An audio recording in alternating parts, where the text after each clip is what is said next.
love it. How are you? I come for about 5 minutes to eat dinner and it's just one of those days. I know. Sorry, I was watching the wrong spot. Would you please rise for the pledge of allegiance? Allegiance to the flag of the United States of America and to the republic for which it stands, one nation, under God, indivisible, with liberty and justice for all. As usual, the residents are asked to sign in to speak during citizens' requests. Speakers are allotted 3 minutes to present their initial comments. All meetings will be recorded auditorily and visually. Roll call, please, Ms. Woods. Ms. Book? Here. Mrs. DePew? Here. Mr. Lar? I'm here. Mr. McCallum? Yes. Mr. Nagy? Yes. Mr. Zabrowski? Yep. Mr. Deep? Here. Mayor Nowak? Here. Mr. Kerman? Here. And Mr. Russell? Here. All present. Okay, thank you. Before we begin the meeting, and I know there's a lot of questions about this, I'd like to ask the solicitor to give us a timeline of the history of the improvements of the pool project. Okay, so the pool project went out for bids in October 28th of 2021. On December 19th, of this is 2021, as replaced by council for construction manager, the pool project bids were opened on January 11th of 2022. Bids were awarded by council on January 19th, 2022. And that's under 4 prime contractors. So you had a general contractor, which was Mellow Construction. You had an electric contractor, which was Merit Electrical Inc. You had a plumbing contractor, which was First American Industry Inc. You had a mechanical contractor, which was East West Manufacturing Supply Company. They were awarded at the January 19th meeting. The contracts with the various contractors were signed on February 11th. In those contracts, the completion date of the pool was April 1, 2023. So throughout all those contracts. On February 16th, the borough hired Macero CM Services as the construction manager. And on March 1, 2022, the project started. So from the time the project commenced, staff provided regular updates to council. And consistent with the contracts, every update up and through December 1st of 22 indicated the project completion date based on the contractor schedule was April 1st, 2023. In December of 22, there was a movement in the schedule, and now again, staff was updating council. The project completion date was adjusted until April 17th, 2023. Again, that stayed the date until January 18th, 2023, when staff advised Borough Council that the completion date was adjusted until May 5th, 2023. And that became the date. On March 15th, 2023, staff advised Borough Council that the scheduled completion date would be adjusted until June 1, 2023. June 1 was the expected completion date up until May 17th, 2023. It was that time that for the first time staff advised Borough Council that the scheduled completion date was actually adjusted until July 6th, 2023. As of right now, unless something came in this afternoon, this is the current completion date of July 6th, 2023. And to the extent there's any statement or other information that the Borough Council knew that a scheduled completion date was something other than June 1st before May 17th, that's not true. So the first time council knew that it would be extended beyond June 1, it would have been May 17th. Okay, thank you very much. How did I know that in April? You know what? I think we should all go on record as saying what we knew. That's all right. You know, since you brought the subject up, I can say that I was corresponding with. I'm going to start with myself. A number of people. Walter. But Walt copied a number of people, and on April 27th, he asked, is June 1st realistically going to be the opening date? And my answer was, as of April 25th, 2023, which was the last time that I had asked, so it's 2 days before, the latest construction schedule shows a June 1st completion date. And I did not know until the May 17th meeting that June 1st date was changed. And he, coincidentally asked me on May 17th, is the June 1 opening of the water park realistic? And I didn't know until I got to the meeting that night. I wasn't able to attend the pre-meeting. So, I would suggest that we all put on the record for the borough minutes what we knew. So up until May 17th, 2023, I did not know that the date was anything other than June 1st. But how about you? That's the first that I had heard it, and I talked to Courtney a couple times a week, and we discussed it, and up until May 17th, the official date was June 1st. So, I concur as well. That's the date we were given. We had no reason to believe that it wasn't going to open at a particular date, so I was believing the June 1st would be yesterday. I was too, because I was informed of that, like, from the project manager. I never knew either. It was, what they, was June, which we were a little sad about, but building a $6 million pool, we had COVID to fight in the beginning. We had asking everybody, and that's why John not on the council anymore. He had almost had a nervous breakdown asking everybody what they wanted, and it drove him crazy going through all the computer programs that they have out there that everybody talks about. And then what happened? We finally started.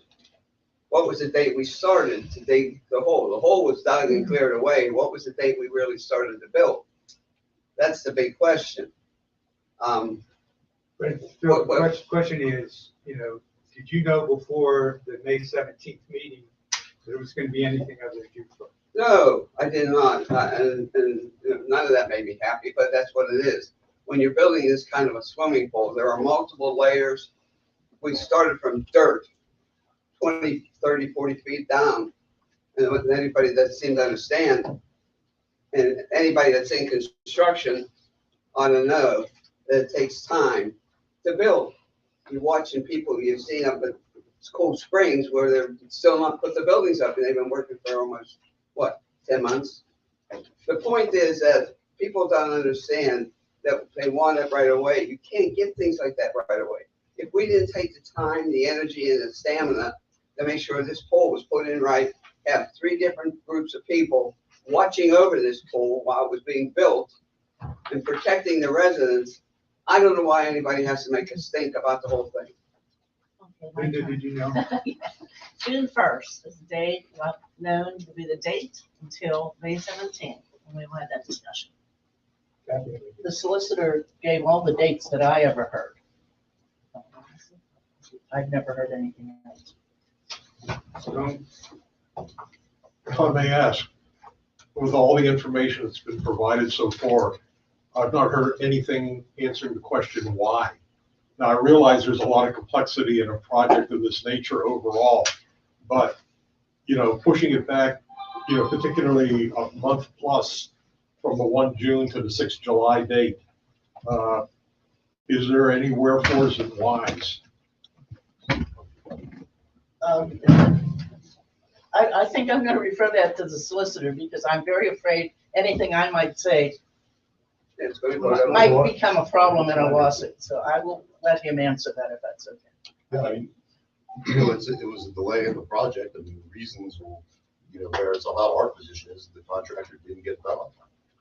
It was their delay that caused it. And, the extent we can't resolve it, there'll be claims that will, it'll be litigated over that amount. What that causes, but that's what our position is as the borough. So what you're saying is some action is going to be taken with regard to the various firms in contracting, that they're not meeting, specified dates or anything like that? Well, the dates of, the construction's ongoing, is, planning on finishing. That's one element, right, is the work of the work, and that's going to get done. How it shakes out as to the damages that are resulting from the delay, we will resolve it with them. Everybody will resolve it amicably, or it'll result in unamicable resolution.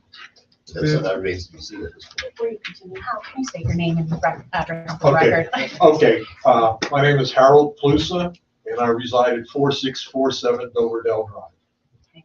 So that, how the purpose of, the comments, is that was a suggestion in the news media, the council knew and did nothing about it. And it, didn't differentiate, so everybody's, theoretically complicit. That's why I thought it was important that everybody say what they knew. And I'm just gonna say this, at the end of the report, it said nobody from the borough got back to KPK TV about the pool problems by airtime. And I'm going to make sure that never happens again. I'm under our public information policy. I'm one of the spokespersons. The president of council, the borough manager, and the police chief are all, spokespersons for the borough. But I'm going to make sure that they have my cell phone number, and that if we ever get into a situation like this again, where there's information that isn't true put out into the news media, that it will be responded to. I want to ask you all a question if I can, since I'm going to be leaving in January, which is fine with me. We get enough of time to this borough. Did you all complain about the fire department when it was being built? No. No. Or the police department? No. No. Nobody did. You're having a phenomenal best swimming pool in this whole area. One person went on and made this borough look like a crap place. It's never been in that situation in all my years. 53 in the fire company, I sat up there for every meeting because I was president. I don't understand. I guess it's my age. I don't understand what is so damned important about having the pool having to be ready, so everybody's got to be so upset. Live your lives. It'll be built. It'll be there for 75 years. Are you all going to die because it's not made? I look at things differently, maybe because I'm old. The pool is a gift from this borough to the public because you pay for it. But if you want to have a piece of crap, yeah, we can hurry, or we can build something that Brentwood built, or a Baldwin built. Nothing wrong with them. But they're smaller. We wanted to give the borough many great things because we got good leaders in finance with Bob and others. But someone has always gotten on the computer and gone in all those damn programs, ridiculed everything, called the television stations. They didn't put half of what he said on the station because they knew it was illegal. And then insulted those people on the computer again. I think anybody that uses that computer to do that kind of work is one, not a woman and not a man. Confront the people that you want to cut their throats. And that's what happened. Okay, thank you, Phil, for your comments. I just want to say one thing. Now, I think I need to Please, get back I to just the want to say agenda. that I'm not complaining about the delay in the pool. Is It's more out of a sense of curiosity as to what No, was I know. transpired. there a sheet over there for citizens request? Yeah, I have it, please, because that's the next vote. So I don't think you finished. Well, yeah, I was just saying, Councilman Sobrowski, he never got a chance to talk. Get down to the Stone, I'm sorry, go go ahead, ahead. Stone, I If you want to asked speak, Stone. Stone, the rest of us had a chance. I believe that you asked if we knew if the pool wasn't gonna open on Memorial Day. As I recall, June 1st. June 1st. I think in the March executive session where we renewed the contract with Macero, I believe I heard end of June, early July. Maybe nobody else heard it, but I did. And that's why I made the statement. Who made that statement? Yeah, Scott. And are the executive sessions recorded? Can't we just simply go back and auditorily listen to it? Because No, we don't need to be you just quiet. auditorily. No, executive sessions are recorded because You they're, can be quiet. executive sessions are not recorded because they're items that are either personnel, items of litigation, that they're not, minutes aren't kept. They're not recorded auditorily. So if somebody fills out a right to know request about what happened in the executive session, nobody will know. No. Wait, let's say, Even years from you're now? saying the month of March, we have March, April, May, and our experts were telling us that it's gonna happen. So, whether there's a possibility, anything can happen. You can have all kinds of bad weather and anything can happen. But as of when I reported in April, it was June 1st. It was June 1st. It was never anything other than June 1st until our May 17th meeting. Why do you have to know all this, son? What is it so important for you to create hell and havoc in a community that's never had that problem? You come I on sent all board of you and you don't even care. an email about stopping the sales of pool passes. That's why. This isn't about the pool being delayed. This is a $6-7 million project. The day you said It that. does It's a $6 million The day you said that project. email, the plan was already in place. It was being done that particular day. The day you sent that email, we should stop it. The plan was already in place in summer tickets. So, Okay, well, then we could have stopped it. I think the point is, you just made a statement that somebody in executive session said the pool was gonna be delayed. There were at least seven of us here. Does anybody remember that? No, Anybody else remember that? never said. I don't remember it. Did I have a I don't know how crystal ball you at know. home? I don't You get my. That's the question. Miraculously, I knew it was gonna be end of June, early July. Okay. Everybody in that Why does that executive, matter? nobody Answer remembers me. it. Why does that matter? It doesn't matter. It was. Then about why'd you the make it sale such of the a damn pool big passes. deal in Whitehall Borough to damage Whitehall Borough? Why would you come in to do what you did and your followers? 2 people in your life have done this to you, and you just think it's fun to put everything out on the computer system. That's untrue. Even KDK and Channel 11 will not even finish your comments because they know they were wrong. And then you insulted both of them, and they came after you. KDK actually did a really nice article about me following that. Okay, And that's we've Probably had find it enough, online. we've had a chance to have comments. I think it is time to stick to the agenda. And the next spot in the agenda is for citizens' request. And Mr. Thomas, you're up first. This question, should I speak now or wait for your agenda? Yeah, you can talk. Speak now? Yeah, you can speak. Okay, thank you. My name is David Thomas, 4984 Wheaton Drive, here representing Whitehall Borough Historical Society. Thank you for the opportunity to speak to you. You have an agenda item later on coming up regarding our license for small game for chance. But I want to speak first about what we've done here before. Hal's also trustee along myself and 10 other members of the community. We want to thank you for the past support. Because of that support, we had displayed during the month of January library, very well received. We also celebrated our borough's 75th anniversary. Many of you were attendance in that event we held on January 5th. There was no FA presentation about the birth of the borough. Assistant Chief Gable discussing the history of the police department, did a very good job. Skip Brown representing the fire department, spoke about the startup of that fine organization. Our community room was filled with interested citizens. Since then, we had Dr. Joe Richel, who's also another trustee of the Society, speak on the Pittsburgh Members of World War II. Very well received. We had the honor of having 2 World War II veterans with us. They were each 103 years old. One of us brought his girlfriend, which is very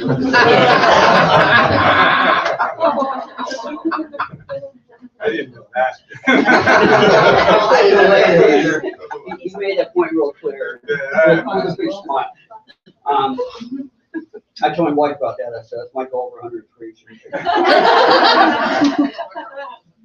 And then subsequently, we had in April, the mayor spoke again to a very large luncheon we had over here in the community room. Thank Hannah for all her help in that event. This coming July, we're having Dr. Robert Olson, who's the president emeritus of Hill College, speaking about factor fishing on history, and that's very much looking forward to that. We're going to have our annual meeting. It's coming October. Working on a speaker towards that. We'll hopefully have a lot of community support for it.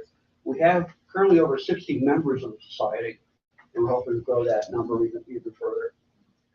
We have our website up and running. You can yield to Hal. Don't I get 103?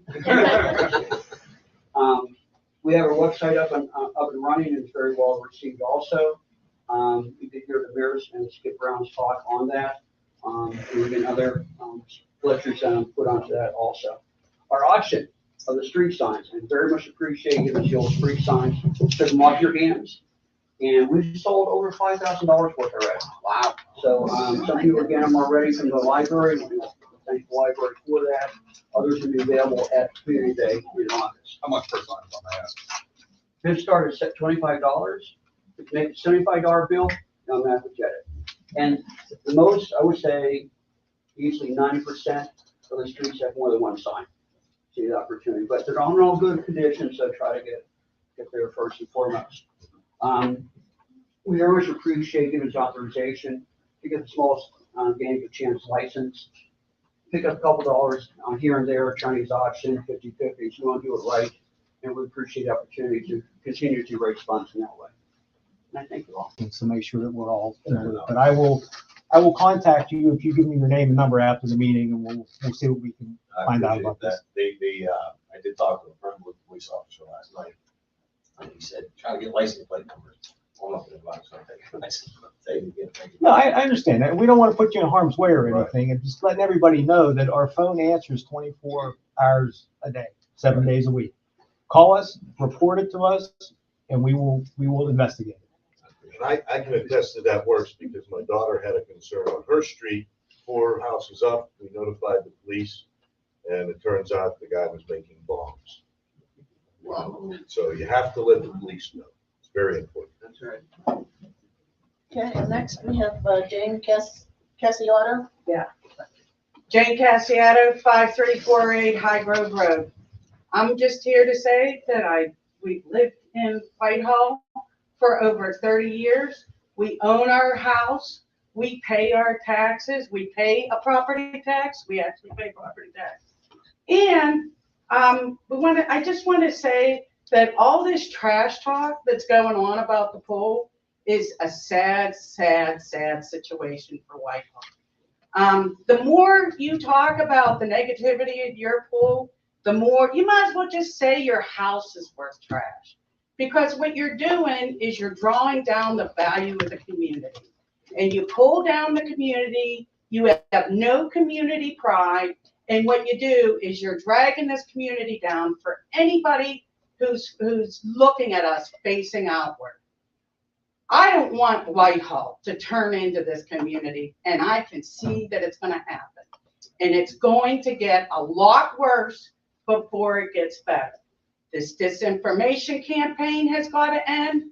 This trash talk on social media has got to end. And if you can't be proud of Whitehall, you're nothing but a jagoff. That's all I got to say. Bravo. Thank you. Thank all of you for your comments. They're always appreciated. We'll move on now to bills and payroll, the mundane part of the meeting. Ms. Wertz? Thank you, Madam President. Administrative Services, Mr. Nagy. In order? Planning and Zoning, Mr. D. In order.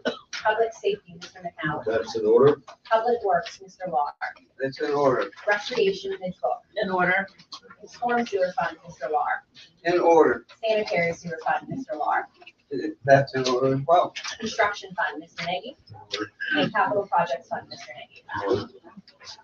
I asked for a motion to approve bills on the bill list dated June 7th, 2023, from the general fund totaling $222,395.20, from the storm sewer fund totaling $25,753.05, from the sanitary sewer fund totaling $120,033.06, from the construction fund totaling $455,860.21, and from the capital projects fund totaling $163.46. So moved. Second.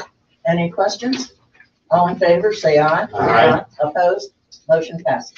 I also ask for a motion to approve general fund checks and transfers in the amount of $100,803.19, and from the payroll fund to be ratified at the amount of $104,991.60 for grand total ratification $205,794.79. So moved. Second. It's been moved and seconded. Any questions? All in favor, say aye. Aye. Motion passes. Moving on, I ask for a motion to approve the general fund payroll for the pay date of May 19th, 2023, in the amount of $161,992.62. So moved. It's been moved and seconded. Any questions? All in favor, say aye. Aye. Opposed? Motion passes. There is an overtime list attached to that, and then I also ask for a motion to approve payroll for a pay date of June 2nd, 2023, in the amount of $166,865.17. So moved. It's been moved and seconded. Any questions? All in favor, say aye. Aye. Opposed? Motion passes. We'll move on to the approval of the minutes of the May 17th meeting. If there's no corrections, I make a motion to approve the meeting minutes from May 17th. Second. It's been moved and seconded. Any questions? All in favor, say aye. Aye. Opposed? Motion passes. Mayor, you're on. Madam President. First item I have is the monthly report for the month of May. EMS Assist 166, court hearings pretrial 114, accident 16, criminal arrest 18, traffic stops 174, traffic details 96, traffic violations citations 89, and traffic violations warnings 116. The statistics are comparable with 2022, except in the area of traffic. It was a little more in traffic enforcement this time period in 2023 than there was in 2022.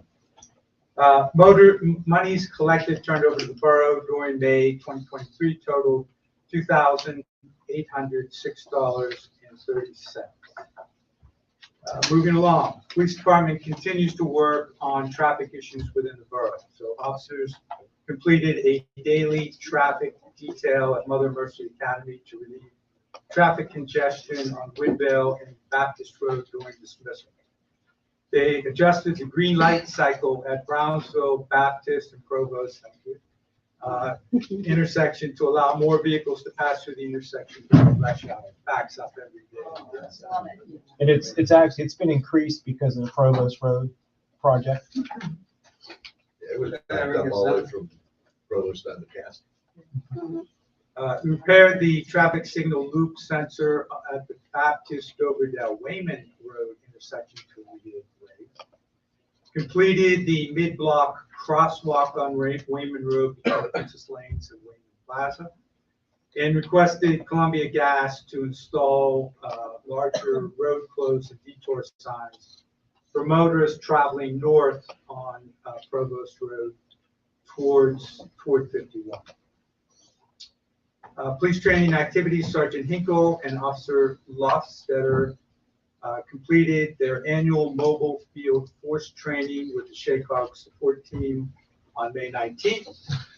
Chief Gregoric completed public information officer training at the Allegheny County Emergency Services on May 22nd and May 24th. And Chief, that would be in your capacity as our emergency management coordinator, not as police chief. Yes, I've already taken public information training as the police chief. This is one of the required classes for me to finish my professional level certificate for emergency management.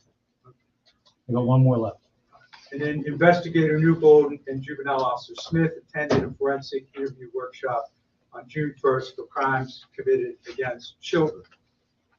We have some candidates, if you'll recall the Extraordinary Deeds Awards. We've recognized a couple of Whitehall residents who performed CPR and saved their neighbors' lives. Well, I'm going to read this one. These are our next candidates, and you're going to arrange to have them come to the next meeting. Yes. So on June 4th, Whitehall Police Fire responded to an early morning structure fire on Ballman. It was reported that the homeowner was trapped on a rear porch engulfed in flames. The next door neighbor, Jacqueline, Sala, and Shane Grosick, were outside and immediately called for help. Grosick went to the porch to help the trapped resident. Kelly Vitelli. He convinced her to jump from the porch and help break her fall. The on-scene police and fire personnel believe these residents truly saved Kelly's life, as well as her son Alex, who was still inside the residence when first responders arrived. And Chief would like to recognize them at the next meeting. Kudos to these Whitehall residents who responded and helped their neighbor. All right, moving along. Dorothy T. Sex Hour Day on May 28th went very well. She had her family in from the Georgia area, and she's going to go to Georgia. I'll tell you what, imagine this, okay? She's 100 years old, and she's lived in Pittsburgh all her life, and now she's going to go to Georgia. And it's so matter of fact. It's like, okay, well, I'm going to do my next 100 years in Georgia. I'm going to do my next 100 years in Georgia. She is such a wonderful, classy, beautiful woman. Sorry to lose her as a Whitehall resident. She lived in Whitehall Borough for 57 years. If you're a Brentwood resident, she married Dr. John Sexauer, which I think a lot of Brentwood residents knew him. And she married later on in life. His wife was deceased, and she had never been married, and so she married into a family. But it was a great celebration that day. And as I'm giving the presentation, to the table to my left was Dick McDonald, who will be 101 in November, and he is. Were you trying to fix them up? He's well, he just lost his chance. So, but after hearing about the girlfriend of the 103-year-old veteran, there's hope for all of us. So, okay, Memorial Day. Linda does a phenomenal job. It was packed. A lot of people. We got to give Linda Book a lot of credit. I told her I enjoyed this Memorial Day as much as any that I went to. She added Dr. Rischel, and he had some interesting stories to tell. And so it was great. It was packed, like I said, packed room, and music, everything. It was perfect, Linda. Thank you. Great job. Pleasure. Great job. I received a block party request. Get ready, Chief. And it's coming up two weekends in June. I think I thought it was the 17th, but I just figured out the 17th is the middle of the week, right? 17th. That's a Saturday. It's June 17th. Okay, sorry. I can never do math in public. It's what you do. Teal Drive. It's a cul-de-sac, so it won't be a problem at all. And I explain what the process is, and he's going to take care of it. Okay, so two more things. One is, as Dave explained, the Whitehall Borough Historical Society would like to be able, at the membership meeting, not at any other time. We're not looking to. We're grateful to council for the street signs, and Dave reported how, what a great idea that was, and, for raising funds. And we're going to invest in history in Whitehall. You're going to see some great programs. But at any rate, in order to, and this is strange, Kathy and I were talking about this today. Kathy asked me, why do we need to do this? And I know there's something, isn't it, or that in the small games of chance law, that if you are in a municipality, that you have to be recognized as a civic organization. So all the council, they're not endorsing the fundraisers, not doing anything. All they're doing is saying, I hope you can say this, that the Whitehall Borough Historical Society is a civic organization. If you can't say it, you're going to get a lot of boos from the audience. But at any rate, so I would like a motion to approve. Well, I guess you have a motion to read the small games of chance resolution. Someone needs to make that motion. Yeah, someone needs to make it. Second. It's been moved and seconded. All in favor, say aye. Aye. But before we read, You forgot to post. Oh, yes, I did. Thank you. Opposed? Opposed? I do have a question. Does that make, declaring some organization a civic organization, does that obligate the borough in any way? No, it's a statutory term, so they have to submit a certain amount of information. That establishes the criteria. They've done that, but it's not. It is you're deeming that a civic organization for the purpose of the small games of chance license. It doesn't obligate us. It doesn't go beyond that. It's strictly for that statutory purpose. And just so you remember, the Friends of the Library has already done that. They do use this small game chance, Yes. same principle there. Okay. May I express my no? I remember we had a lot of that happening and a lot of things for our recreation before. We had that, the small game of chance. We got into a problem. I can't remember much about the problem. And that's why my argument always was that the borough needs to put the funds for the organizations like yours and hers at that time. Put it into the budget. We need money. Then they can supply money to you. As long as there's a good reason and under control. That's the only reason I voted no. If everybody really likes that kind of a program, I'll pass it. But I think the borough should be responsible and help you, the people of the community, for what you're giving them. And it should be that way. It comes out of the general fund. Is there a motion? I made the motion. It's Oh, gotta be wait, read now. yeah, It's okay. gotta be read. So I'll read it in its entirety. A resolution of Whitehall Borough Council, County of Allegheny, and Commonwealth of Pennsylvania, recognizing Whitehall Borough Historical Society as a civic and/or service association under the Local Option Small Game of Chance Act as amended. Whereas the Whitehall Borough Historical Society maintains its principal place of business and conducts its principal activities in the borough of Whitehall, and whereas the applicant desires to operate certain small games of chance and/or conduct raffles to generate funds to finance its operation and further its purpose, and whereas under the Local Option Small Game of Chance Act as amended, the applicant must procure a license from the treasurer of the County of Allegheny County before doing so, and whereas the act provides that any nonprofit organization not affiliated with a national or state association must procure a resolution from the governing body of the municipality in which the association conducts its principal activities, affirming its status as a civic and/or service association within the comprehension of the act. And whereas the solicitor of the borough has requested, received, and reviewed appropriate documentation from the applicant, and whereas said documentation has verified the existence of the applicant as a nonprofit corporation, authorized by its articles of incorporation and/or bylaws to engage in civic or service purposes within the Commonwealth of Pennsylvania. And whereas the solicitor of the borough has advised the Whitehall Borough Council thereof that the applicant is an organization which may be recognized by a resolution of said Whitehall Borough Council as a civic and/or service association as contemplated by the act.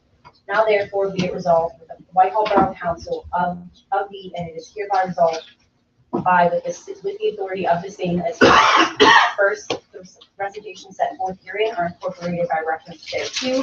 Second, the Whitehall Borough Council recognizes the applicant as a nonprofit corporation, which is authorized by its written articles of incorporation and bylaws to engage in a civic and service purpose within the Commonwealth of Pennsylvania, and which has existed in the Commonwealth for more than 1 year.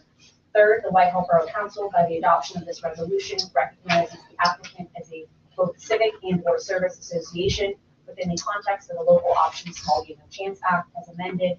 Fourth, that any resolution or part of a resolution conflicting with the terms and provisions of this resolution be and the same is hereby repealed to the extent of said conflict. I make the motion that resolution number 1017. be adopted. Second. Moved and seconded. Roll call, please. Ms. Book? Yes. Mrs. Depew? Yes. Mr. Lar? No. Mr. McCowen? Yes? Mr. Nagy? Yes. Mr. Sobrowski? Yes. Mr. B? Yes. Motion carries. Thank you. Okay, the last item I have is just to follow up on something the chief said about, contacting us. And just to show you how things can get mixed up, okay? So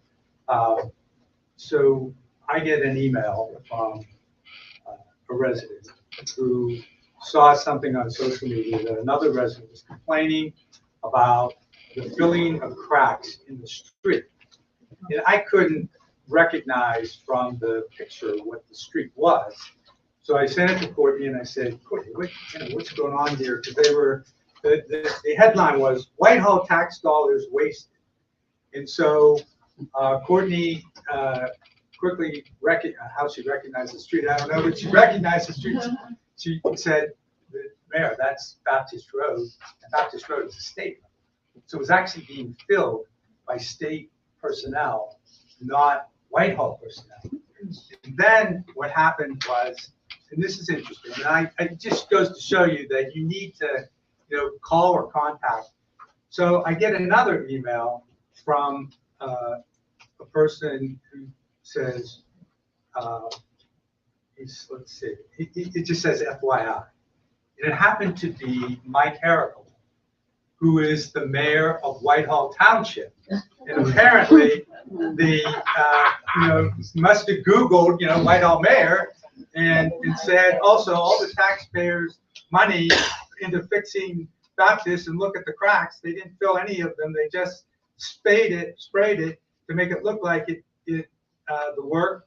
I'm not exaggerating. It's really bad. And Mike writes back to me, FYI. And so Mike Harricle, who I know real well, he's on the board of the executive board of the Pennsylvania State Mayors. So it's, it just shows you that you need to call the borough, find out, get the information, and then you'll know. So that's all I have now. Can I make one more comment before we move on? In regards to the devices at the 7-Eleven, they are permitted by ordinance. They're not slot machines. They're not games of chance. They're called games of skill. We did try to keep them out of the borough, and I think I could refer to the solicitor to maybe explain. Well, unfortunately, court decisions have come down on those particular machines and have determined that they are games of skill, not games of chance. Games of skill are legal. The district attorney's office feels that the same way on those things, and it's always made. It was a decision, I want to say, out of an outlying county that ended up becoming binding. So that's why the legal and not allowed to be banned as true gambling machines. But we did try to keep them out. Unfortunately, we couldn't. We set up very strict standards where they could go. They're only in a few parts of the borough. They're inspected quarterly. We have an officer that goes around and checks all the mechanical device licenses and establishes to make sure somebody didn't bring in something new that we're not aware of. And I mean, if they do, they have to pay the permit, or it has to go, or if it doesn't meet the parameters of the ordinance, it goes, they get cited, and the person who brought it in gets cited. I'm done. Thank you. I'll move on to our solicitor. Thank you. I don't have a report this evening, but I would ask for an executive session on a new item of litigation. Okay, thank you. Our engineer, Mr. Westphal. Thank you, Madam President. This is all from our report dated June 2nd. Under the Phase 2 Stormwater MS4, Section Item 1. As mentioned earlier, the PW trench separation project has been completed. And Roto-Rooter submitted their first pay application. So the recommended motion is to approve pay application 1 in the amount of $33,846.98 for the PW trench separation project, the Roto-Rooter Service Company. It's been moved and seconded. Any questions? All in favor, say aye. Aye. Opposed? Motion passes. Under Section 2, a lot occurred under the operation and maintenance plan. Under the 2022 CCTV inspection contract, Roto-Rooter Services did submit their fourth pay application. We reviewed it. It's in order. So the recommended motion is to approve pay application 4 in the amount of $40,053.36 for the Whitehall Borough 2022 CCTV inspection project, the Roto-Rooter Service Company. So first, so moved. I'll get it on. It's been moved and seconded. Any questions? All in favor, say aye. Aye. Opposed? Motion passes. Along the same lines, under the 2022 sanitary sewer excavation repair contract, again, Roto-Rooter made a seventh pay application. We reviewed that and it's in order. The recommended motion is to approve pay application 7 in the amount of $25,080.00 for the 2022 Whitehall Borough sanitary sewer excavation repair contract to Roto-Rooter Service Company. So moved. Any questions? It's been moved and seconded. All in favor, say aye. Aye. Opposed? Motion passes. Under the 2022 spotlighting contract, this is a little housekeeping. Sorry. State Pipe Services Incorporated returned or submitted finally a signed application for work completed in March of this year. We reviewed that, it's in order. The recommended motion is to approve pay application 1 in the amount of $85,101.00 for the 2022 Whitehall Borough Sewer Spotlighting Contract with State Pipe Services. So moved. Second. It's been moved and seconded. Any questions?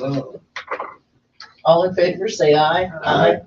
Opposed? Motion passes. Okay, and then on the 2022 capital lining program, Insight Pipe Contracting did provide the remaining video work for internal televising of the spot liners that were complete.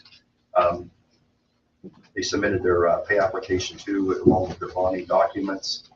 All is in order. Recommended motion is to approve pay application 2 and final in the amount of $44,259.04 for the Whitehall Borough 2022 manhole-to-manhole lining program to Insight Pipe Contracting LLC. Second. It's been moved and seconded. Any questions? All in favor, say aye. Aye. Opposed? Motion passes. Scott, would you just explain the naming of these 2022 contracts?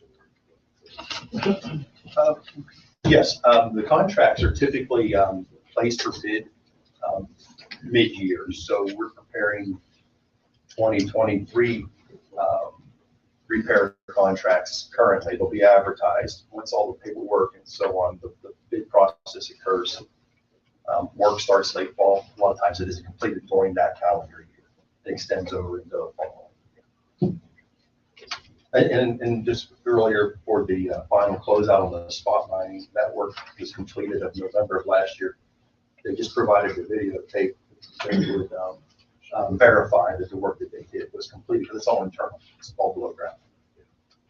Thank you. Under item 4, Overlook Park, we have revised the plans as previously discussed. We took recommendations from the Parks Committee. The stairs will be reconstructed as part of that project, as well as the playground will be reconstructed, sidewalks, so on. The existing concession building will be demolished and replaced with like-kind concession building, but it'll only be one story. So the way that the way we have the current project set up at the moment is the base bid would include the concession restroom area, the sidewalks, the parking, or not the parking, but the playground. That there's going to be damage to the parking because there's going to be stormwater management, underground tanks installed in that parking area. And then we would consider, like for council to consider alternate bids, one of which is for a 2 standalone pavilions, as well as the surfacing for the playground. Instead of having a loose rubberized material, it would be a put-in-place rubberized material. But we have suggested bid dates in the report, and we're looking to have an ad to the borough on June 21st. I would be publicized on the June 29th. Pre-qualifications would be due to the manager July 13th. Notices of pre-qualifications would be July 20th. Pre-bid meeting would be held July 26th, I'm sorry. A bid opening would be August the 9th. For the earliest council award would be August 16th. So we would like to have permission to advertise the phase 1 of the Overlook Park improvement project. Before we have a second on that, just to clarify, this is only repairs to the one set of steps, correct? Correct. Doing both steps, both sets was what got us into the 180,000. Correct. We have someone, I don't like to do that, but go ahead and ask a quick question. What Give are your we- name and address. Lacey Thomas, 4708 Baldwin Manor Road.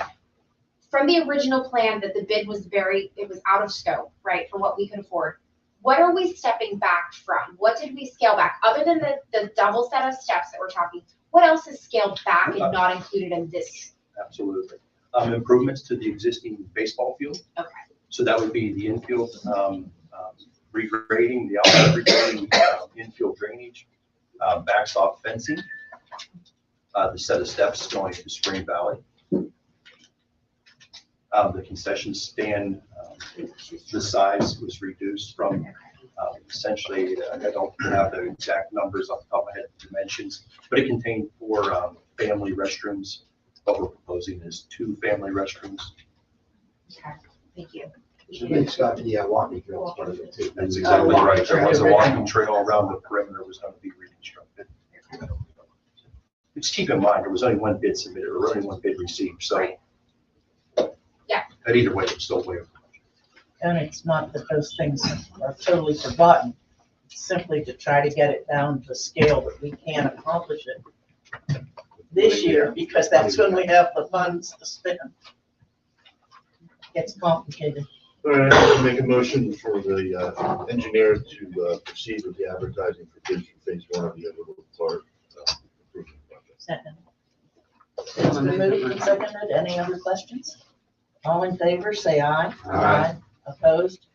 Motion passes. Under item 12, the pool construction, DeMarco finished all of the concrete flat work within the pool facility. They started demoing the concrete walk along the, I call it the library parking lot. That's going to be changed for ADA accessibility. So that work started today. Landscaping, as of last check with the subcontractor, is to start next week. To start the process of starting the landscaping. Punch list to the building, potentially could potentially start next week. There are cove tiles to be installed. I understand that they are on site and have to be installed. And obviously the liner work has been ongoing since last Thursday. So we're taking advantage of the weather as best as we can. Under item 14, the 2023 pavement maintenance program, just to make council aware, we will have a pre-construction meeting was scheduled with the contractor, and it's going to occur next Wednesday. If there are any questions. Okay, if there are no questions, we'll move on to our manager's report. Thank you, Madam President. Just 2 items this evening. The first item on my report is in regards to a cyber liability policy that had been discussed previously at budget time. I was finally able to get 2 policies. There's separate policies for the administration level and for the police department. Those quotes received from Hub total $7,415. There is $8,000 budgeted for this item, so I recommend that council approve the quotes. It's still a little bit.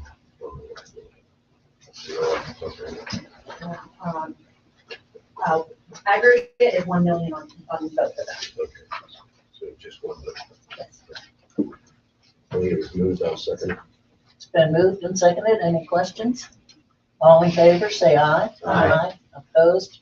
Motion passes.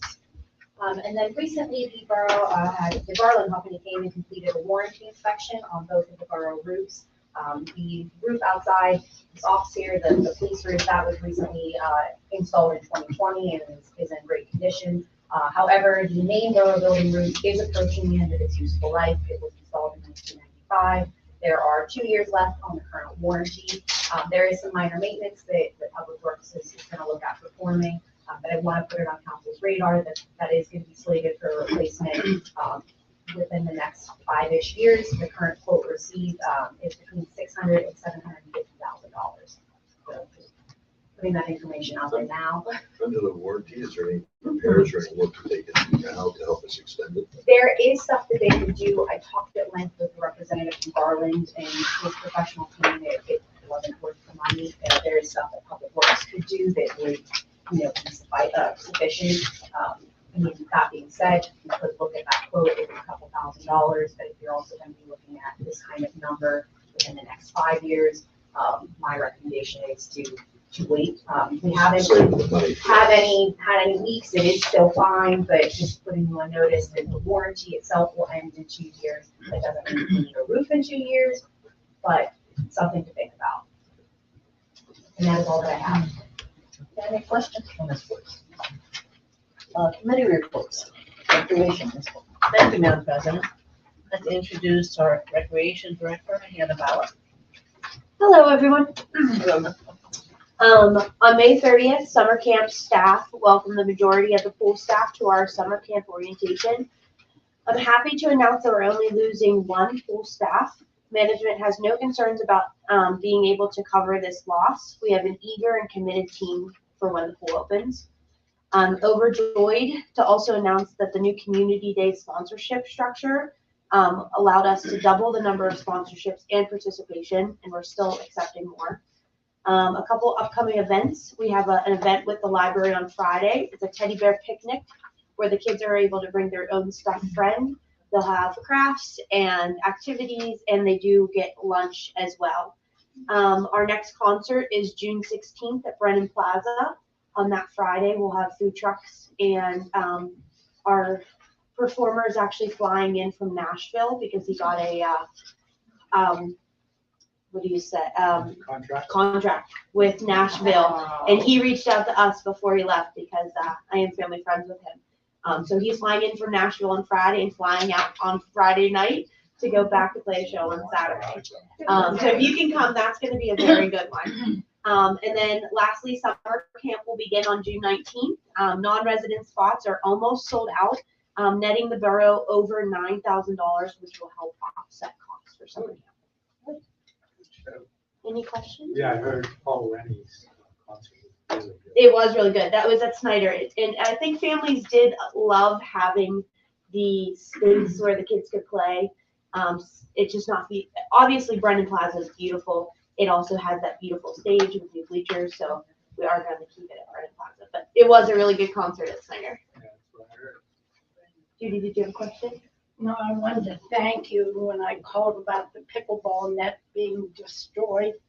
You said, oh, you look into it. Only took a day. I got an email at 8. I was up at Snyder at 8:15. All taken care of. Any other questions? Well, maybe I'll mention this. Oh, yes. Did anybody else get this letter from Whitehall? No, he just saw. All right, so a resident of Whitehall has asked that we look into our policy on grandchildren. Yes. Apparently, he would like to bring, he and his wife would like to bring their grandchildren, but they don't reside with them full time, right, to the pool, I'm sorry. And so he was wondering, or he says, how do you prove that grandchildren reside with you full time? So I want to pass along his, it's Marty Joyce of 4815 Roberta Drive. If you. He stopped at our meeting, our recreation meeting. Right. So he's asking, rethink whether we want to only require grandchildren that reside with the grandparents. Given today that a lot of grandparents are babysitting, for their kids, their grandkids during the summer, how strictly do we want to do this? So I'm, Marty's not here. For what it's worth, I'm just mentioning that. And I'll reiterate, that same question's been raised to me a number of times from different family members. So they're watching grandkids, they live in a different area, and they get bored of the opportunities. So it's not just one person. Are you looking into the rule? Right now, when we originally spoke, council made the decision not to do it for this season. That way I can see what the analytics are, how many people are in the pool in that area, because this would open up the, you allowing technically non-residents to attend the pool. So with our new system, everybody's scanned in, no matter if it's a physical pass or an e-pass. So I can see how many people are coming in, what time they're coming in, who's leaving at a certain time, so that we know that we're not over capacity with the Whitehall residents. And that next year we can look into having that babysitter. And I think that is a good idea. Let's feel it out for a year before, because everyone has changes they want to make. I'm sure I can come up with something I want to change. I want my certain chair in a certain spot, but let's try it for a year at least and see before we come up, start changing everything, because we really don't know what's coming. So I think it is a good idea to stick. Anything else? I think Ms. Book has some.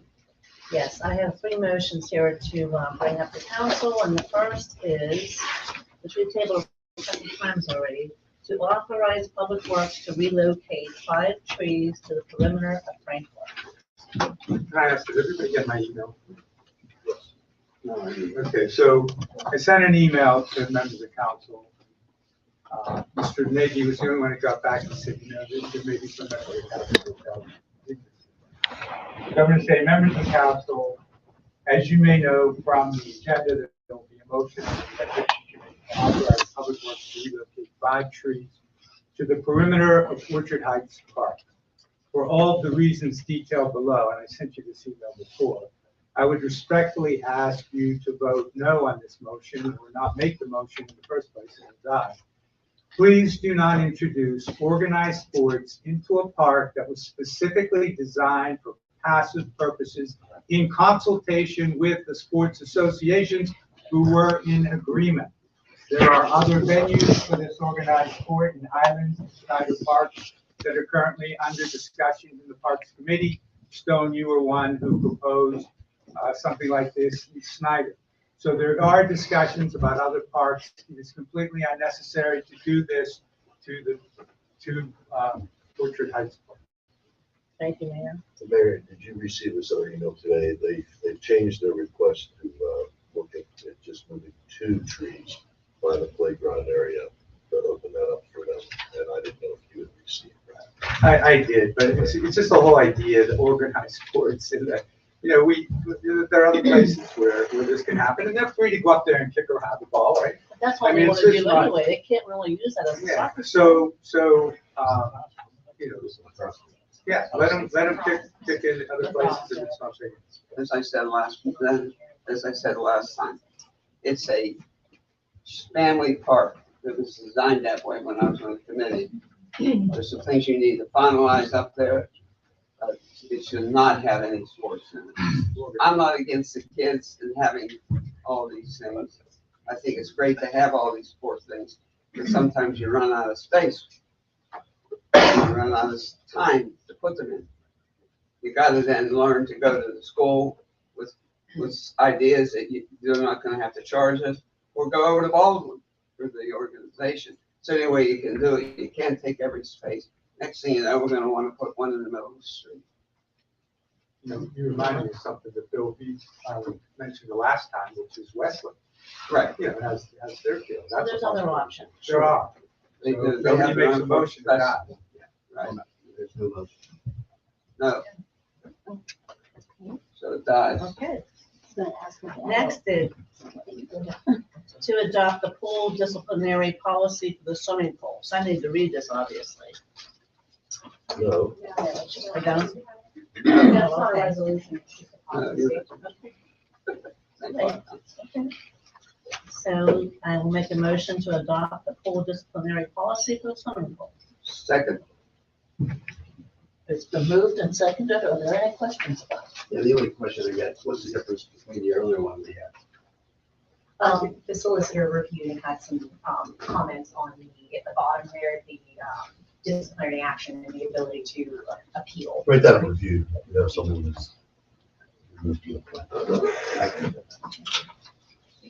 How about legal people?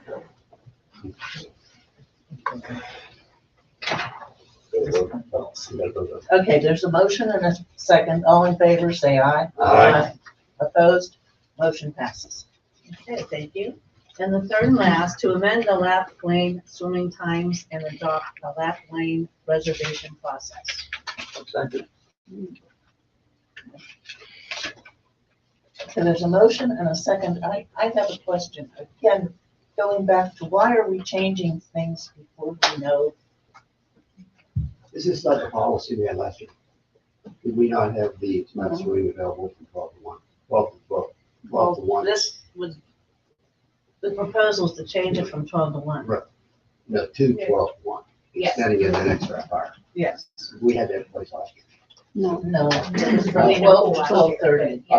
No, When we had, the old policy was from 12 to 12:30 and had nothing about reserving. So this is extending it by a half hour, so it would be a full hour for lap lane swimming. And then if council wishes to consider a lap lane reservation option, it could be done either in person or online. Well, Bill, I think it was at one of the couple of meetings we had, the people were questioning that, and I think that's what they were looking at, just a change, right? Okay. So the motion made and seconded. Is there, are we gonna explore, Adult Swim or, that's gonna be left out? Hannah did do some research with surrounding pools, and currently Brentwood Borough is the only pool to offer adult swim. Now that if that's something council is interested in, we can obviously, if you have to add a separate motion to the agenda to consider that. This proposal before you is strictly about the lap lane swimming.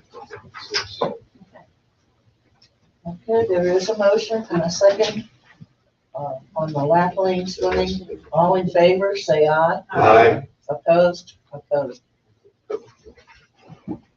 Oh, the motion does pass. That's all I have. Anything else for recreation? Okay, administrative services. It's gonna No report. quickly move on in planning and zoning. Mr. Lee. No report. I do have a meeting on Wednesday, so I will have a report next week. That does happen. Is that the same program you have, Steph? That's the same one, I have nothing to report. The library hasn't, met since the last meeting. Okay, Public Works, Mr. Wise. I have one here. Public Works crews are delivering the last salt loaders for 2023 winter season. Quantity for next year will be lowered slightly as the stockpile is sufficient to start the season. The new front loader has been incredibly helpful in managing the stockpile. Also, Baldwin Borough reached out about the borough's new street signs and is interested in following Whitehall's lead. Hoorah.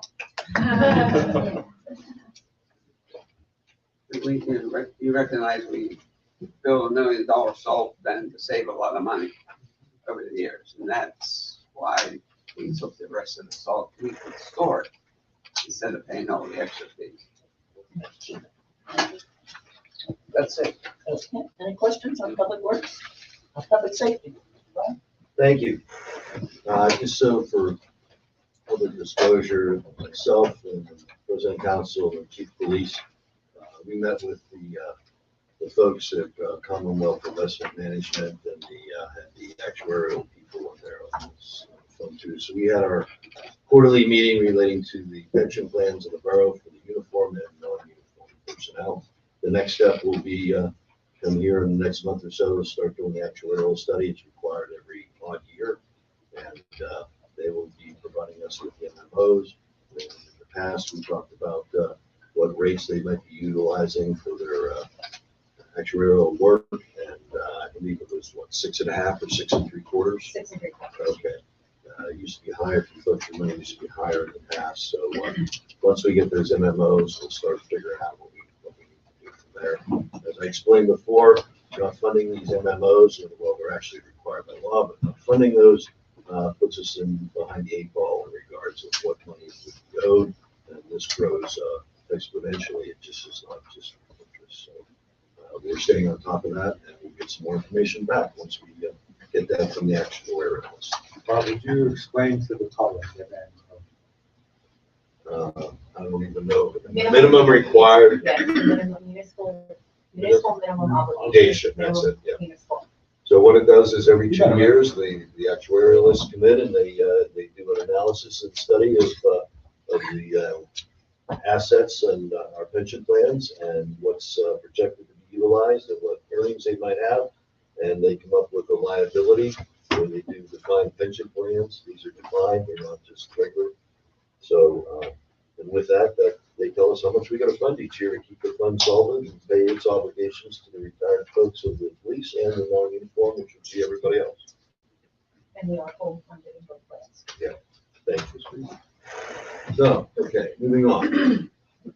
The chief has done some investigation and he's requesting that we consider charging under the right to know requests and the various different things that under Pennsylvania Act 134 and Pennsylvania Act 22, we're looking to, and we are allowed to charge some fees. And we're looking to recoup some of the investment that we put into our police department with some of the software and systems that they have in place. So the chief is requesting council consider us charging $125 for police report requests pursuant to Pennsylvania Act 134, and $250 for police video footage requests pursuant to Pennsylvania Act 22. So the motion would be to authorize the borough solicitor to draft amendment to the fee schedule of the borough.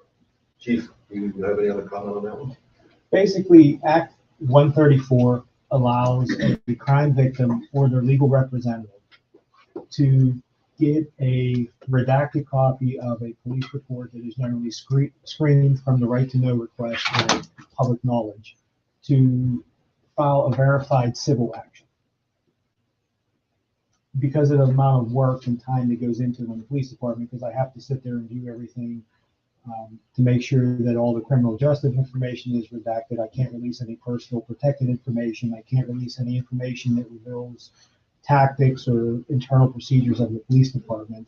$125 is a reasonable fee to charge for that request, as long as they meet the criteria and we're able to actually release some form of the police report so they can do their civil action.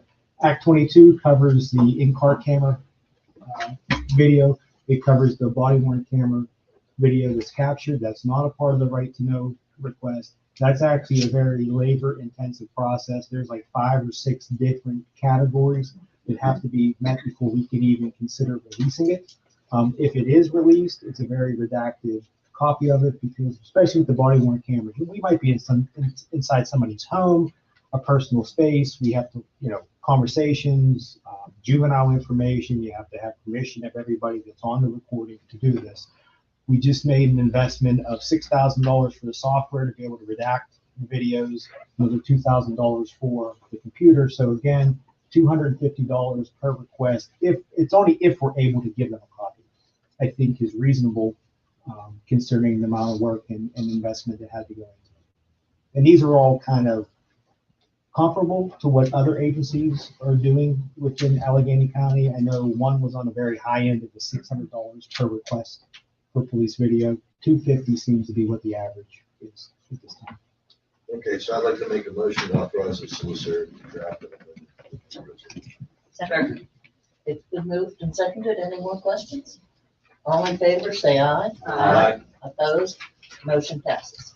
Okay, and also we have another request from the chief. And what's happening here is we had some, a resident request some speed bumps by the school, I was going to say Whitehall Junior High, what is it now, Whitehall Elementary, okay. It was actually all 5. All 5? Yes. Oh, okay.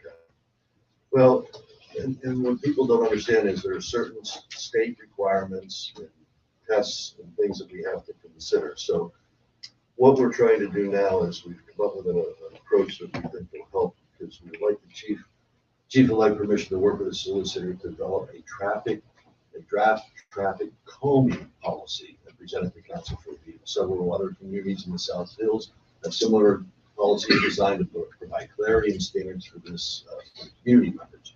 Items to be considered include official processes for citizens requesting a traffic study, developing criteria to justify the installation of traffic calming devices, and identifying potential liability concerns and funding sources for the borough. So, Steve, comment on that? Basically, we get a lot of requests for a lot of different types of traffic calming devices. Speed humps are very common right now. We had a recent request for lighted LED stop signs in some areas of the community. I think what kind of gets lost sometimes is I don't think people realize the amount of PennDOT regulations and the process that goes into this. I mean, we just can't slap a stop sign anywhere we want. We just can't drop a speed limit anywhere that we want. It requires an actual verified traffic study to occur. We have to follow the PennDOT regulations. And really, the borough can only do this type of stuff on borough streets. We do have several state streets and county streets that run through the municipality that we cannot put arbitrarily just put a traffic calming device or erect a new stop sign or change the speed limit. I mean, for example, the mid-block crosswalk that went on Wayman Road, that was a PennDOT thing. That was at least a 6 to 7 month process.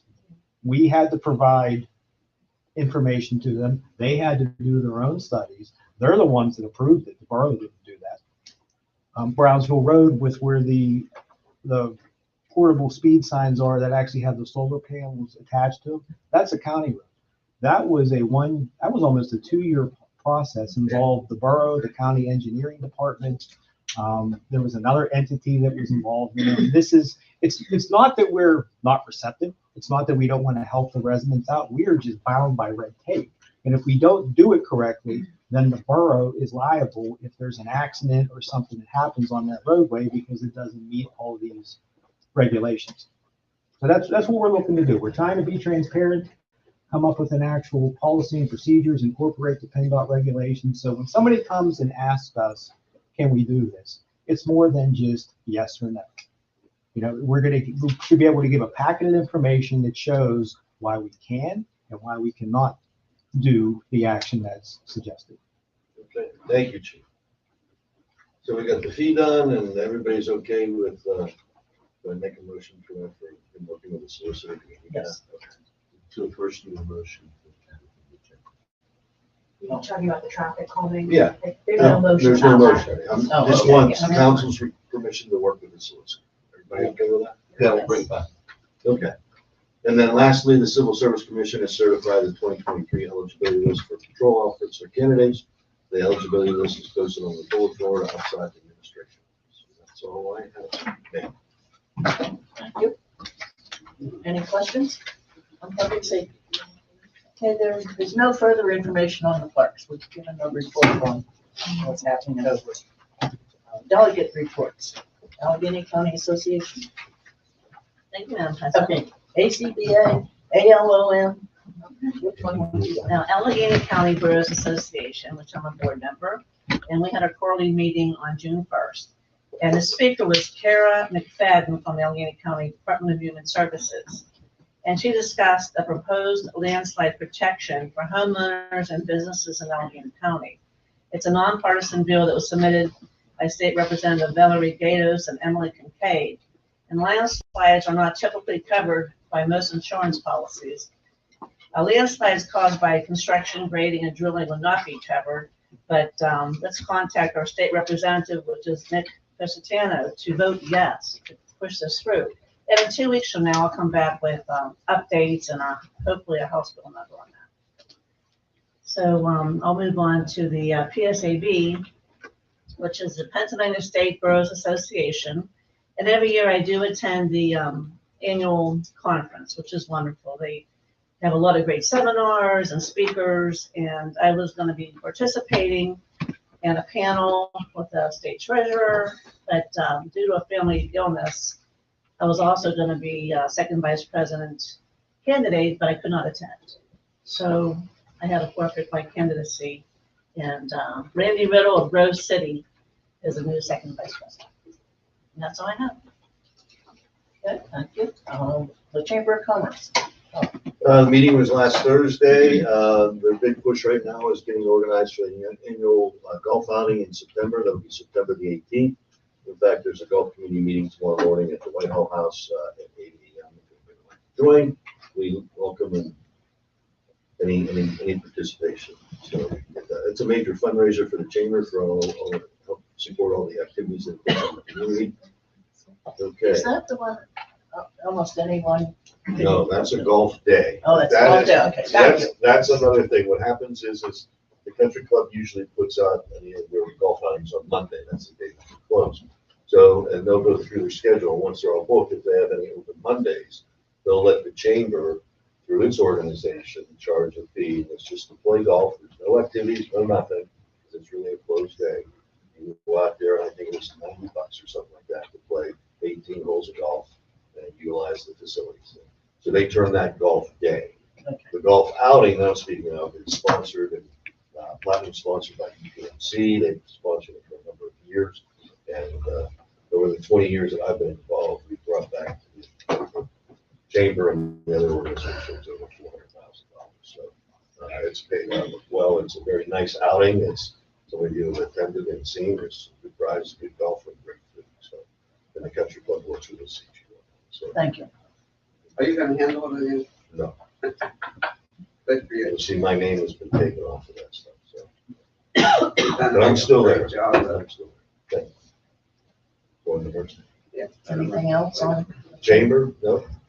the Mercer board? Yes. Okay, Mercer Board, we're working on a lot of things that deal with our billing through the insurance companies and so forth. We're doing some analyses through our billing company, looking at claims, and that process is ongoing. We did have an item here, consideration for the rescue team. There was an error in what they were billing for the capital assessments. There's two pieces of Mercer's bill, and that's the operation expenses, if there's any shortfall there. And the other mostly is the capital expenditures to pay for the ambulances. And I think I've mentioned here before, the last go around, we rotate the ambulances through just like the police department does with their cars. We bought 4 ambulances a couple of years ago at $340,000 a pop.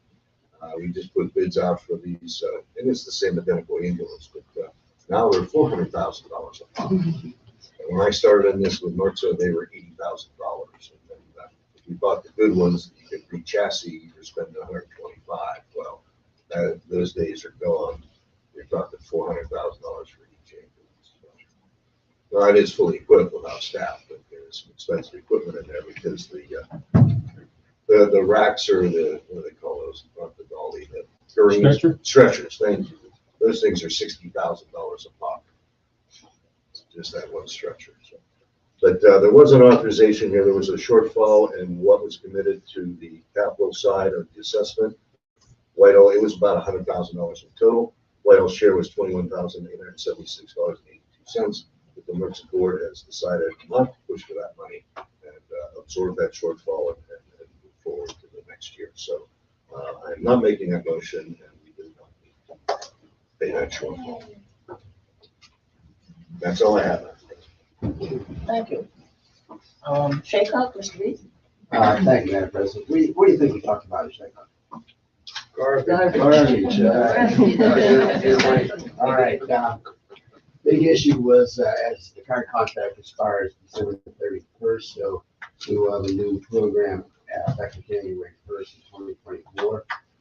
The bids were to be open Monday. They were open on Monday. I have not received a bid tabulation from Lou yet. I'm hoping to have that and analyze it before the next council meeting. They were anticipating 3 bids. Correct. There were 3 companies that showed up to the mandatory pre-bid. Good. But what is definitely coming, well, not definitely coming, but what likely is coming for us is going to be automated recycling. So probably be a cost saving for us. Not that it's going to be any cheaper what the current is, but the price is going to be up. We anticipate high prices. So we don't know that until bids are according to procedure. So when they talk about the automated recycling, are they talking about like the smaller blue cans that I've seen around? No, I thought so. I thought they were going to move more of the smaller cans that we've got for record pickup. There's one size of recycling. Right. Which is the 65 gallons. Right. Yes, that's Not the the that is 95. the recycling. So it's smaller than 95, larger than the 35. That's coming in. And Any change on what they're gonna recycle, like glass? they're saying it's more of a use for glass now than before. I mean, we've got more residents, they don't know what to do anymore. Well, Michael Brown is Glass, 1 minute not. Apparently, it's being, they're trying to get a use for glass, and it's gonna be probably back into the recycling. Correct. It was included in the bid. However, it's structured in a way that it will be up to each municipality to decide to accept it as part of curbside or to keep it out. So that will. And it's gonna be an à la carte, we all know that, right? Well, we can decide what we want, okay? And again, I know Phil doesn't like this, but consumption is gonna be a big thing. How much trash you can put out, that's a big issue they're talking about. Well, they refer to our cans as carts, so 1 cart, there's special times you can have multiple carts. Now, and again, we don't know what that price is gonna be, if you could pay extra for it, I assume. There is an option in there for those items that there would be be additional costs. A lot of them are structured, the cost would be on the residents, not on the municipalities. The industry prefers to keep that third party out of there. So again, once I receive the information, analyze it, I'm hoping to have it by the next council meeting, so that you all review and run the numbers on that. There's gonna be a lot of change and a lot of options before. Yeah, they're gonna get bids from, Waste Management, which we currently have, Republic and, County Hall. And Noble Environmental. Oh, there's support there? No, Oh. someone. Did Mr. Biggs? No, they did not. County Hall is also Noble, one of them bought the other out. If that makes sense. Similar to how Allied is the same as Republic. Okay. Bill, it was not my, I'm not in favor of it, but unless we're saving a lot of money. But the next thing is, the only thing I was concerned about is that, forgot what I was gonna say.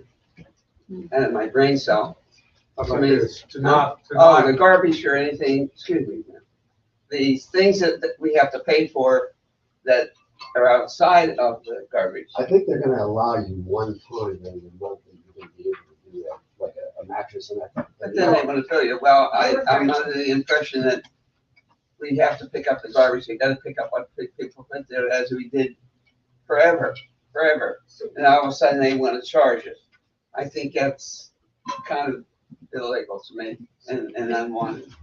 Ms. Beef, what you're referring to is called bulky pickup. Yes. So those are your larger items. A lot of times it's a box spring and a mattress. Currently, residents can put those out. Weekly. Any leak on the regular flush, they are limited to 2. That would now be once a month. And we There's no designate, charge. we designate what particular week we want that for our residents. Yeah, I think it's wrong. But you're referring to the. We're being controlled by, well, It's called No, cost. you look at it your way, but Cost. it's, hey, you gotta get rid of the garbage, you never really can't store it someplace, everybody doesn't have that capability. So they're gonna be, sitting in the driveways or whatever. Then we have to make another ordinance for that. I think you have to think real hard because Let's see what. they're our options are restricting, first. they're putting the onus on the people for more money. That just irks to me like a criminal act, that's all. I'm gonna make one comment. Yeah, good. State your name and Sure, address. Jeff Marston, 4770 Frisch. With the new contractor, the new waste contractors, I know not everyone recycles, but was there any plan to have new recycle bins distributed? Yeah, yes. Okay, because I know not everyone, I didn't know if that'd be cost effective because not It would everybody be, it recycles. would be built into the cost. Okay, You wouldn't personally pay for it. Well, you are through the tax. right, just like these new ones we received a couple years ago. It would be a similar roll-off to how the green trash. would Right. work. Okay, thank you. And the other thing is, we have a meeting next Thursday, with Elizabeth Ford, the mayor, or the chief, you might know something about that, to electric patrol cars and electric public. That was Westminster. No, see, it was before, but West Smithfield. it is Westminster. So that's where our meeting is. It is Westminster. They have the 3 patrol cars and the 3 charging stations for the. Yeah, definitely. They got a bunch of grant money for that. I'm anxious to see how that works. So, yeah. Okay, thank you. Any questions about Chicklet? Okay, we have some new business on the agenda. The adoption of the amended pool pass structure, which I think is in your packet. Pool pass applications. So yeah, so the sheet you see in your packet, this is the new form that staff will utilize once the pricing structure is determined by council. The prices that you see on this draft here, they just represent a 50% reduction in the passes. I don't have any comments about the prices. Right, and this. I think I do have a question about some of the wording. Let's settle the hard problems. Well, I'm just gonna say, I mean, these prices are indicative of the fact that we know that it's gonna open on July, 6th. Well, construction is slated to complete July 6th. As far as an opening date, that is not been determined by council. At this time, I don't recommend making a motion on that this evening. Wait till the next meeting to put a proper motion on the agenda for consideration. Yes, for these fees. No, there isn't a motion on the agenda for the fees tonight. As far as an opening date, there's not a formal motion on the agenda. You can put one on for the next meeting, the council can consider, so that we don't have to add motion to the. But I'm saying if we have more delays or other problems and issues, should we be adjusting these prices again, and why adopt it now to the next meeting? Yeah, I agree with you. One price. So if you don't mind, let's just table that, can we get more information and firm up an opening date or an opening time so we can adjust the fees accordingly? Okay, so staff will put out a notice that, currently pool pass sales have been suspended, as you all know, so within that was due to this meeting until a discussion could occur. So we'll put out another notice that that is being postponed until the 21st. Yeah, so we have a better idea of opening date, because I don't want to start charging people money again, and then, you know, it goes back. The opening date gets retracted. Oh, an opening date. That's it. Everybody agree with that? Yes. Yeah, I did. Yeah. Let's wait to see what's happening. Thanks, Susan. Is there any other new business to come before council? I just wanted to follow up with what Mayor Nowak mentioned about Memorial Day, and it's always my honor to coordinate that. And I want to thank Mayor Nowak, always does such a wonderful job for us, and also Councilman Phil Lahr, always participating so nicely, and of course, Dr. Joe Rischel from Whitehall, and the music was by entertainer Mikey D. And I want to know that it was paid for by our Whitehall Community Lions Club, along with our representative, Nick Pisatale. So thank you to them. Just wanted to make sure I said that. Kathy, I didn't get a chance. Are you ready to adjourn? Yes. I didn't get a chance to talk to you before, but with your permission, I'd like to close the meeting in honor of something. Typically, we close meetings when we lose a prominent figure throughout the borough, somebody that's been contributing to the borough for many, many years. In this case, it's not a death of an individual, but of a business, and it's the Cassidy Village Service Station. It is such a loss to the community. Where else are you going to go to get somebody to pump your gas if you can't do it yourself? Where's the next closest place? I rack my brain. I can't think of any place. There isn't. It doesn't. You know, and that's just one thing. You know, over all the years, you know, he had a tow truck, he would tow people, he would go to people's houses, pick up their car, bring the car down, change the oil, change the brakes, take the car back. Obviously, we've already discussed, we had him as person of the year. He's been a fireman for, I think since they invented fire. And obviously had the proximity to the fire station. He could walk and run down there when there was a fire. But I just don't think it can be overstated what a contribution that business has been to the borough over the years, and how sorely I think it's going to be missed. So I'd like to close the meeting in honor of Ron Yossi and the Cassidy Village. I don't know what the actual name is for Cassidy Village. Yeah, we all know what we're talking about. Thank you. Thank you, Billy. I'll make a motion that we We're not, We're adjourning is fine. Then we are going to stay for an executive session. All in favor, say aye. Opposed? Thank you all for coming.